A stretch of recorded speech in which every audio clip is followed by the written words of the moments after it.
Hello everyone. नमस्ते। जय जगन्नाथ। तो आज हम दिखाएंगे कि हमने कैसे छठ पूजा सेलिब्रेट किया अपने घर पे।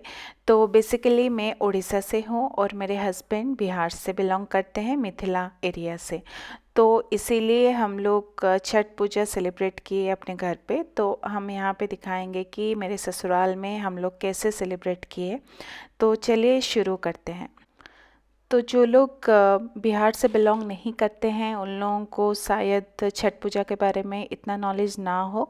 तो मैं आपको थोड़ा सा छोटा सा ब्रीफ दे देती हूँ कि छठ पूजा क्यों होता है और किस एरिया में एक्चुअल में सेलिब्रेट होता है बहुत ज़्यादा। तो ये बेसिकली बिहार, झारखंड, यूपी और नेपाल के कुछ एरिया में ये छठ पूजा सेलिब्रेट होता है। तो छठ पूजा जो होता है वो सूर्य जी और उनके जो सिस्टर हैं छठी मैया या छठी माता, उनके उनके लिए ये पूजा होता है। और बेसिकली ये छठ पूजा जो होता है वो घर के सुख शांति के लिए और अपने बच्चों के भविष्य के लिए सब कुछ अच्छे कुशल मंगल रहे, इसीलिए ये छठ पूजा सेलिब्रेट होता है। तो सबसे पहला दिन होता है नहा खाया, जो डे 1 होता है। उस दिन कद्दू भात बनता है और वही भगवान को चढ़ाया जाता है। फिर नेक्स्ट डे खरना होता है जिसमें खीर और रोटी बनती है और वो खाया जाता है। फिर नेक्स्ट डे जो होता है वो होता है संध्या आर्घ्य, जो हम लोग अभी प्रिपरेशन कर रहे हैं। तो यहाँ पे आप देख सकते हैं कि बहुत सारे बम्बों का जो कोनिया रहता है वो अभी है और मैं उसको वही रेडी कर रही हूँ। तो कोनिया बेसिकली बोला जाता है कि आप जितने भी मतलब मेरी जो मम्मी है वो बहुत सारे कोनिया belongs to one one person या फिर वन वन फैमिली। तो वैसे रखा जाता है अपने मन्नत के हिसाब से। तो आपका जितना भी कोनिया होगा उस हिसाब से आप सारे फ्रूट्स वगैरह, यहाँ पे आप देख सकते हैं पिठार, सिंदूर, ये सारी चीज़ें हमने लगा के वो कोनिया रेडी कर रहे हैं। तो उसी बीच में यहाँ छत पे हम लोग रेडी कर रहे थे जो पॉन्ड, क्योंकि यहाँ पे आसपास पोखर नहीं है। तो इसीलिए हम लोग छत के ऊपर ही एक पोखर या पॉन्ड बनाते हैं। और यहाँ पे आप देख सकते हैं कि उसको आप जिस तरीके से भी सजा सकते हो। तो ये ऑलमोस्ट रेडी हो गया है। यहाँ पे हम लोग बलून्स और केले का पेड़ ये सब चीज़ें लेके अपना एक खुद का ही पॉन्ड बना लेते हैं। तो ये है प्रिपरेशन यहाँ पे चल रहा है। यहाँ पे ऑलमोस्ट पोखर रेडी हो गया है जिसमें हम लोग अभी संध्या आरग और सूर्य आरग अर्घ्य हम लोग देंगे।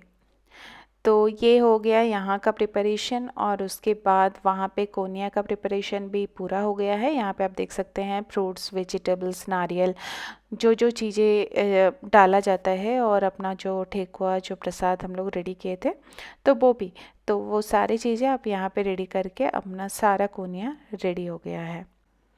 यहाँ पे अभी हम लोग आ गए हैं संध्या अर्घ देने। संध्या अर्घ में जो सनसेट होता है या सूर्यास्त होता है उस टाइम सूर्य जी को और छठी मैया को हम लोग अर्घ देते हैं। तो इसमें बेसिकली आप दूध और गंगा जल भगवान सूर्य जी को और छठी मैया को दिया जाता है एज विथ प्रसाद। तो ये वही होता है, सूर्य जी को बस पूजा किया जाता है। और जो जो एक्चुअल में फास्टिंग रखते हैं, तो हमारे यहाँ मेरी सासू मम्मी ने फास्टिंग रखा था तो उन्होंने ही उनको पानी में जाके और सूर्यास्त जब होगा उससे बहुत पहले ही खड़ा होके वहाँ पे सूर्य जी अस्त होने तक वहीं पे इंतज़ार करना पड़ता है पानी के अंदर। तो यहाँ पे आप देख सकते हैं जो फास्टिंग करता है, और ये फास्टिंग कोई एक दिन का नहीं होता है, अराउंड 3 to 4 डेज़ का फास्टिंग होता है। तो उसमें आप यहाँ पे अभी वो धूप लेके खड़ी हो गई है। तो जब तक सनसेट होगा और तब तक वहीं पे खड़ी रहेगी और प्रेयर करेगी, जो भी अपने बच्चों के लिए और फैमिली के सुख शांति के लिए। उसके बाद यहाँ पे हम लोग अभी अर्घ दे रहे हैं। तो यहाँ पे जितने भी कोनिया होंगे उस सारे कोनिया में सारे फैमिली अपना अपना कोनिया में जल और दूध चढ़ाएंगे।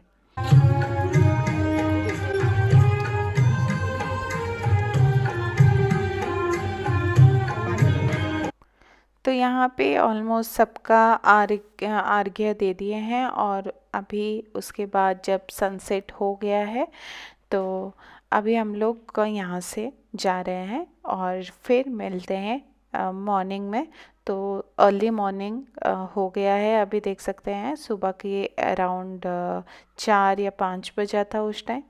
तो यहाँ पे अभी वही कोनिया को लेके गए थे, फिर सुबह लाके यहाँ पे अभी दिया मोमबत्ती कैंडल वगैरह आप जला के जैसे दिवाली में डेकोरेशन किया जाता है वैसे ही डेकोरेशन आपको यहाँ पे करना है। जैसे कि आप बेसिकली वो जो पोखर है उसको अच्छे से सजाना होता है।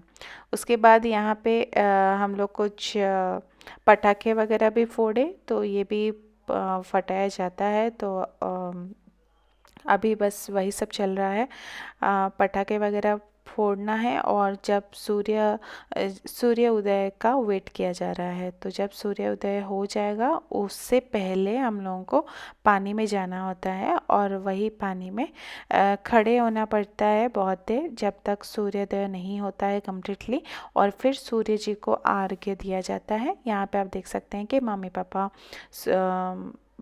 पोखर के अंदर जा चुके हैं और वहाँ पे खड़े हैं। हम लोग बाद में जाएंगे खड़े होने के लिए। तो अभी मम्मी पापा खड़े होके वेट कर रहे हैं सूर्योदय का कंप्लीट आने तक।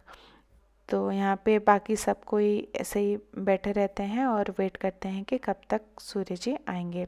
और उसी बीच में सेम अर्घ्य दिया जाता है, जैसे हम लोग शाम में अर्घ्य दिए थे सूरज जी को, ऐसे ही सेम सुबह भी अर्घ्य दिया जाएगा।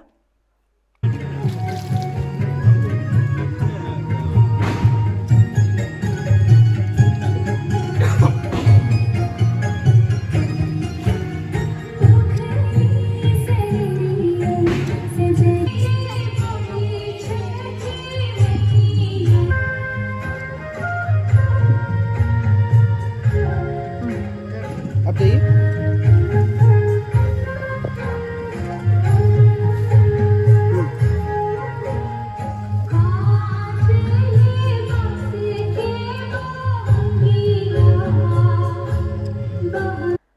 तो अभी सबका अर्घ्य ख़त्म हो गया है और यही था छठ पूजा सेलिब्रेशन। हम लोग घर पे ऐसे ही सेलिब्रेट किए थे। तो लास्ट में जब पोखर में जाके सूर्य अर्घ्य देने के बाद हम लोग यहीं पे मस्ती कर रहे थे पानी में। और यही था छठ पूजा का ब्लॉग। तो आशा करती हूँ आपको ये ब्लॉग अच्छा लगा होगा। अगर अच्छा लगा तो like share subscribe to my channel, और मिलते हैं नेक्स्ट वीडियो में। तब तक के लिए नमस्कार, जय जगन्नाथ।